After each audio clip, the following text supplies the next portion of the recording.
Hello everyone, कैसे हैं आप देख रहे हैं रिएक्शन अड्डा। मैं हूं आपका होस्ट हनीफ चौधरी और मेरे दाएं तरफ मौजूद हैं आपका अपना बुटर बुटर और आप, और बाएं तरफ मौजूद हैं जोनी पहलवान।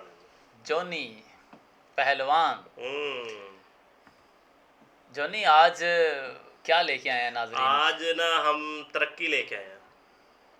अच्छा, गुस्सी तरक्की? नहीं किसकी इंडिया जो है ना वो तरक्की बहुत ज़्यादा माशाल्लाह कर रहा है रेलवे के अंदर ना, तो उसी के सिलसिले में फोकस आज कर रहा है रेलवे हाँ को। बहुत ज़्यादा फोकस कर रहा है। उसी के सिलसिले में ना आज लेके आए हैं कि इंडिया ना एक ही ट्रेन पे इन्हिसार क्यों कर रहा है, एक ही ट्रेन क्यों रन करना चाह रहा है ज़्यादा। तो यानी यानी बुलेट कि ट्रेन वो की बात कर रहे हैं बुलेट आप? ट्रेन की नहीं बात कर रहे, वो जैसे वंदे भारत हो गई, नेमो भारत हो गई, अमृत भारत हो गई, उस तरह की ना एक ही तरह की ट्रेन चलाना चाह रहा है। यानी कि जो बाकी ट्रेन है ना उनको ख़त्म करने का वो सोच रहा है कि एक ही चले, यानी कि मेड इन इंडिया जो है ना वो चले। उसके ऊपर ये वीडियो है आज। अच्छा, चलें जी, प्ले करें, देखते हैं जी नाज़रीन आज की वीडियो कैसी है। और एक थोड़ी रिक्वेस्ट है आपसे हम्म, कि हमारी वीडियो अच्छी लगे या ना लगे, आप हमारे साथ अटैच हैं, हमारे बड़े प्यारे व्यूवर हैं। आपने हमारे चैनल को सब्सक्राइब करना है, वीडियो को लाइक और शेयर करना है ताकि और बेल आइकन को लाजमी प्रेस किया करें ताकि हर हर आने वाली वीडियो वीडियो आपको आप मिले। तक पहुंच सके और और अच्छे-अच्छे अपने comments कर अच्छे दिया अच्छे करें। कमेंट्स किया करें, कमेंट में अपनी राय का इजहार किया करें। जिस चीज़ पे आप वीडियो देखना चाहते हैं हमें उसका लिंक दिया करें या अपना वो उसके बारे में हमें शेयर कर आज दिया भी करें। वीडियो एक हमारे जो है वो व्यूवर हमारे काफ़ी हमें फरमाइशें करते हैं और हम और कोशिश उसकी करते जीमेल आईडी है जिसने फरमाइश की है। मैं अभी बताता हूँ, मुझे थोड़ा सा, हाँ, उसका नाम है वर्ल्ड म्यूज़िक एआई के नाम से, जिसकी ये रिकमेंडेड, जिसकी ये सजेस्टेड वीडियो है वर्ल्ड म्यूज़िक हम एएसआई के नाम कोशिश से। करते हैं हम अपने सारे व्यूवर्स को oblige करने की, जो जो वो हमें कहते हैं हम उनको भी करते हैं और साथ हम अपनी वीडियो भी लेके तो चलते हैं जी आज की वीडियो पे, देखते रहिएगा रिएक्शन अड्डा। जी। तो अप्रैल 2026 हमारे रेलवे मिनिस्टर बैंगलोर में BEML की एक नई मैन्युफैक्चरिंग फैसिलिटी का इनॉग्रेशन करने आते हैं, जिसके थोड़ी देर बाद न्यूज़ चैनल्स में न्यूज़ चलने लगती है कि इंडिया अपनी खुद की 250 किलोमीटर्स पर आवर पर चल सके ऐसी local high speed bullet train बना रहा है जिसका नाम है B28। सुनने में ये एक normal make in India success story लगती है, लेकिन यहाँ एक चीज ऐसी है जो नोटिस करने जैसी है। इंडिया ने कुछ साल पहले जापान के साथ इस हिस्टोरिकली इम्पॉसिबल डील को साइन किया था, जहां जापान ने हमें मुंबई अहमदाबाद बुलेट ट्रेन के लिए 88,000 करोड़ रुपीस का लोन दिया है, वो भी सिर्फ 0.1% इंटरेस्ट रेट पर। लेकिन इस लोन की सबसे बड़ी कंडीशन ये थी कि इंडिया को ट्रैक से लेकर ट्रेन तक सब कुछ सिर्फ और सिर्फ जापानीज कंपनी से ही खरीदना पड़ेगा। तो सवाल यह है कि अगर शर्त जापानीज ट्रेन खरीदने की थी तो अचानक से इंडिया खुद की B28 ट्रेन कैसे बना रहा है? क्या इंडिया ने दुनिया का सबसे सस्ता लोन लेकर बैकएंड पर जापान की ही मोनोपोली को चेकमेट कर दिया है? आज हम इस पूरे $1 ट्रिलियन प्रोजेक्ट के इकोनॉमिक जियोपॉलिटिकल मास्टर प्लान को डिकोड करेंगे, जहां सब कुछ 4-5 चैप्टर्स में अच्छे से समझेंगे। तो वीडियो को एंड तक जरूर देखना। मैं हूं Jheel and you have already started watching upgrade.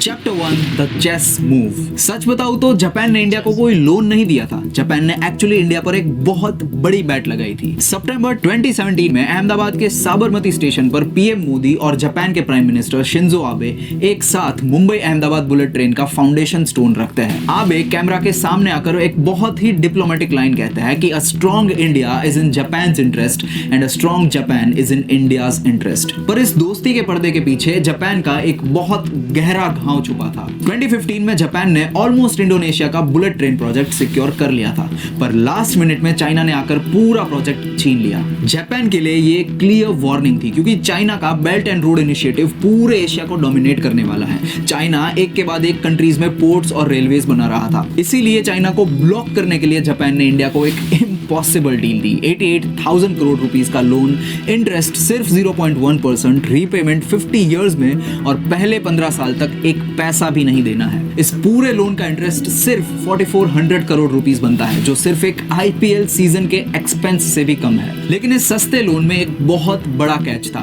ये एक टाइड लोन था, बंधा हुआ लोन, जिसका मतलब था कि इंडिया को ट्रेन्स, ट्रैक्स, सिग्नलिंग सब कुछ जापानीज कंपनी से ही खरीदना पड़ेगा, वो भी उनके इन्फ्लेट किए हुए प्राइसेस पर। यहाँ एक सेकंड सोचिए, क्योंकि 2024 में जो हुआ वो कोई नॉर्मल बिजनेस नेगोशिएशंस नहीं, एक हाई स्टेक्स जियोपॉलिटिकल थ्रिलर था। जब इंडिया ने उन जापानीज कंपनी से प्राइस कम करने को कहा तो उन्होंने सीधा मना कर दिया। उन्हें लगा टाइड लोन के जाल में उन्होंने हमें पकड़ लिया है।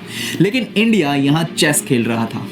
इंडिया ने एक बहुत बड़ा ब्लफ खेला और सीधा European rail giants siemens Alstom से बात करना शुरू कर दी। इसके पीछे ये सिग्नल था कि अगर जापान ने कॉम्प्रोमाइज नहीं किया तो हम सीधा यूरोपियन टेक्नोलॉजी पर शिफ्ट हो जाएंगे। प्रैक्टिकली देखा जाए तो यूरोपियन टेक पर शिफ्ट करना इंडिया को भी बहुत महंगा पड़ता, पर इस एक ब्लफ ने जापान के भी पसीने निकाल दिए थे। जापान को अचानक रियलाइज हुआ कि इंडिया सिर्फ एक ट्रैक नहीं बल्कि आगे आने वाले 4000 किलोमीटर के नेटवर्क का मेगा मार्केट है। अगर इन्होंने जिद की तो यहाँ भी इंडोनेशिया की तरह कोई और कंट्री डील क्रैक कर लेगा। इसके बाद जापान ने ना सिर्फ अपने प्राइसेस और टर्म्स को कम किया बल्कि उन्होंने इंडिया को अपनी next generation E10 Shinkansen train भी दे दी। ये वो ट्रेन है जो अभी तक जापान में भी कमर्शियली नहीं चली है। दिस शोज की जियोपॉलिटिक्स में 0.1% इंटरेस्ट फ्रेंडशिप नहीं, वो प्राइस होती है जो जापान इंडिया जैसे मार्केट को खोए बिना अफोर्ड नहीं कर सकता। Chapter 2 the impossible build. अब जियोपॉलिटिक्स की इस चेस गेम में जापान ने टेक्नोलॉजी और पैसे तो दे दिए, पर ग्राउंड पर आते ही इंडिया की ज्योग्राफी ने एक ऐसी प्रॉब्लम खड़ी कर दी जिसके लिए खुद जापानीज इंजीनियर्स भी तैयार नहीं थे। हुआ ये कि मुंबई अहमदाबाद का 508 किलोमीटर्स का कॉरिडोर स्मूथली बन रहा था, लेकिन रास्ते में एक बहुत बड़ा रोड ब्लॉक आ गया थाने क्रीक का।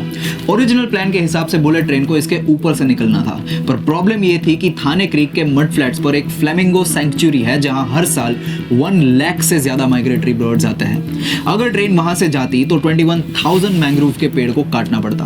बॉम्बे हाई कोर्ट ने इंटरवीन कर दिया और एनवायरमेंटल क्लियरेंसेस तुरंत ब्लॉक हो गई एंड प्रोजेक्ट पर एक बहुत बड़ा क्वेश्चन मार्क भी लग गया। इंजीनियर्स को समझ आ गया था कि इस क्राइसिस के ऊपर से नहीं निकला जा सकता, तो NHSRCL ने पूरा ब्लूप्रिंट हटाकर स्टेशन का डिजाइन ही बदल दिया और एक इम्पॉसिबल सॉल्यूशन निकला कि हम सी के नीचे से जाएंगे। और यहीं से शुरू हुआ BKC से शिलफाटा तक का 21 किलोमीटर लंबा अंडरग्राउंड टनल, जिसमें से 7 किलोमीटर का ट्रैक डायरेक्टली अरेबियन सी के सी बेड के नीचे से पास होता है। ये इंडिया का सबसे पहला अंडर सी रेल टनल है और इसे खोदना कोई मजाक नहीं है। उसे खोदने के लिए 3 बड़े टनल बोरिंग मशीन्स लगाई गई है, जिसमें हर एक का वजन 3000 टन से ज्यादा है। इनके आगे जो पत्थर तोड़ने वाले कटर हेड्स लगे हैं वो अकेले 350 टन के हैं, जिसमें 84 कटर डिस्क्स लगी है। ये मशीन्स एक तरफ से पत्थर क्रश कर रही है और दूसरी तरफ से समंदर के पानी का मैसिव हाइड्रोस्टैटिक प्रेशर झेल रही है, वो भी जमीन से 114 मीटर्स नीचे। एक बार इस चीज को इमेजिन करके देखिए, 114 मीटर्स जमीन और समंदर के ठीक नीचे एक फ्लेमिंगो सैंक्चुरी को बिना छुए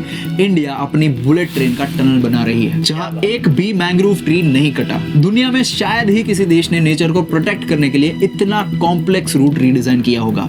अगर आप भी इससे एग्री करता है तो कमेंट में लिख दीजिए अग्रीड। लेट्स सी कितने लोग इससे एग्री करते हैं। और क्राइसिस सिर्फ पानी के नीचे नहीं थी, जमीन के ऊपर भी इसका स्केल दिमाग हिला देने वाला था। पूरे कॉरिडोर का 85% पोर्शन हवा में है, एलिवेटेड वायडक्ट्स पर। आज की डेट में 7700 से ज्यादा पिलर्स खड़े किए गए हैं। मुंबई से 118 किलोमीटर दूर साकरी विलेज में एक 50 एकड़ का कास्टिंग यार्ड 24/7 चल रहा है। वहां 1000 टन के गर्डर्स बनाए जाते हैं और बड़ी क्रेन्स उन्हें इस तरह से हवा में उठाकर रखती है जैसे वो टॉयज हो। ये ऑफिशियली इंडिया की हिस्ट्री का सबसे बड़ा प्रिसिशन कंस्ट्रक्शन ऑपरेशन है और इस पूरी मेहनत का रिजल्ट हमें दिखेगा 15 अगस्त 2027 को, इंडिपेंडेंस डे के दिन, जब सूरत से बिलीमोड़ा के 47 किलोमीटर स्ट्रेच पर इंडिया फॉर्मली अपनी हिस्ट्री की पहली बुलेट ट्रेन चलाएगा। Chapter 3 the money fight. अब आती है वो चीज जिस पर सबसे ज्यादा आउटरीच होता है, इस प्रोजेक्ट का टोटल एक्सपेंडिचर। 2017 में जिस प्रोजेक्ट का budget 1.08 lakh crore rupees quote हुआ था, वो 2026 आते आते ऑलमोस्ट डबल होकर 1.98 लाख करोड़ रुपीस कैसे हो गया?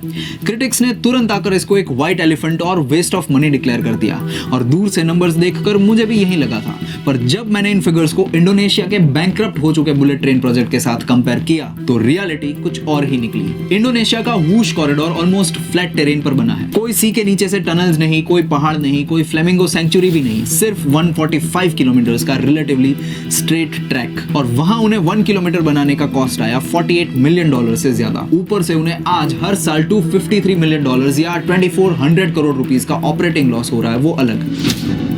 अब इंडिया में 500 किलोमीटर का लंबा कॉरिडोर है, अंडरग्राउंड टनल, माउंटेन टनल और एलिवेटेड पिलर्स सब कुछ है। इतनी कॉम्प्लेक्स ज्योग्राफी के बाद भी इंडिया का cost per kilometre almost $47 million ही रहा है, जो टेक्निकली इंडोनेशिया के फ्लैट ट्रैक से भी सस्ता है। तो अगर पर किलोमीटर ट्रैक सस्ता बन रहा है फिर बजट डबल कैसे हुआ? इसका जवाब है land and politics. Land acquisition ने इस प्रोजेक्ट को प्रैक्टिकली चोक कर दिया था, स्पेशली महाराष्ट्र में।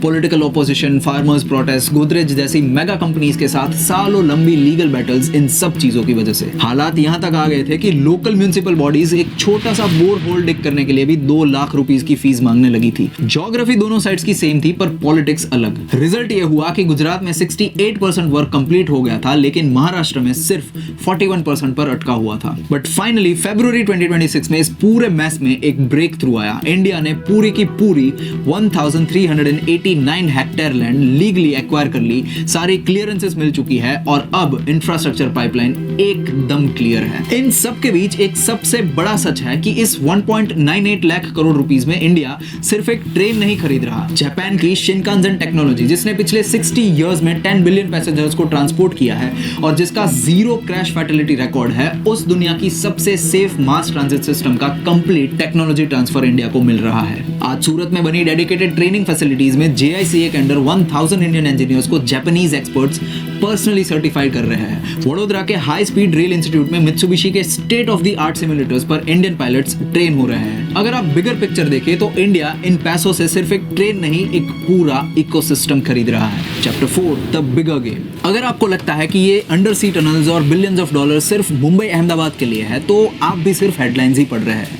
रियल गेम है आगे आने वाला 4000 किलोमीटर्स का नया मेगा नेटवर्क। 2026-27 के बजट में directly 7 new high speed rail corridors announce हुए हैं, जिसके लिए 16 लाख करोड़ रुपीस का इन्वेस्टमेंट भी हो गया है।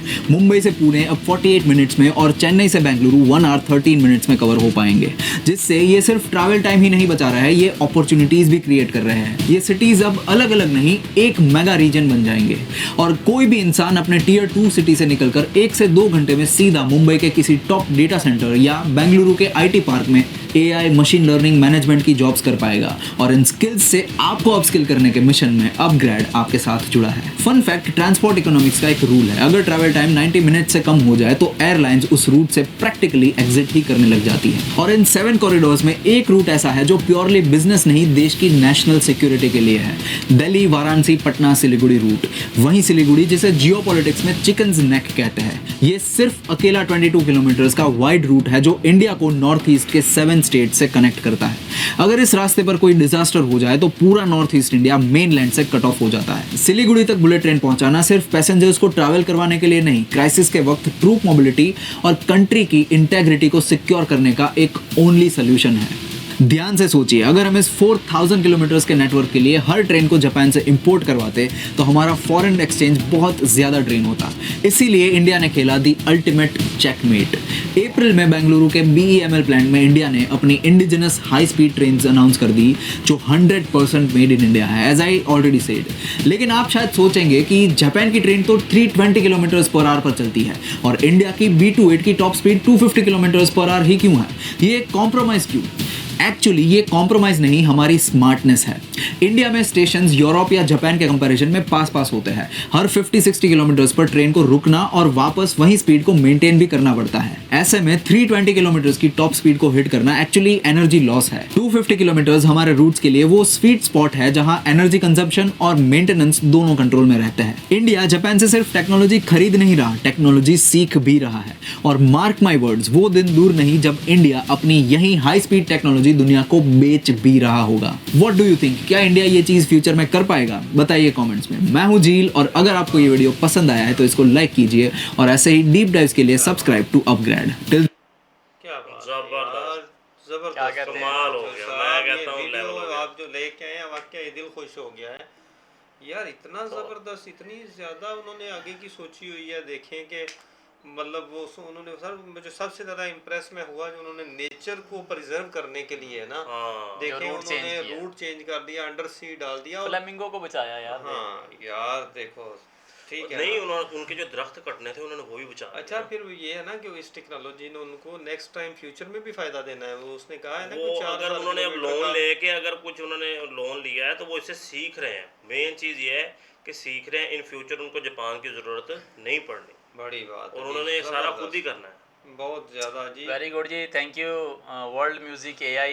और ये जो वीडियो है इसका भी लिंक हम लगाएंगे, इसका भी शुक्रिया स्पेशली अदा करेंगे। कैसी लगी आपको वीडियो ज़रूर बताइएगा। कल तक के लिए इजाज़त दे दें। Bye bye bye.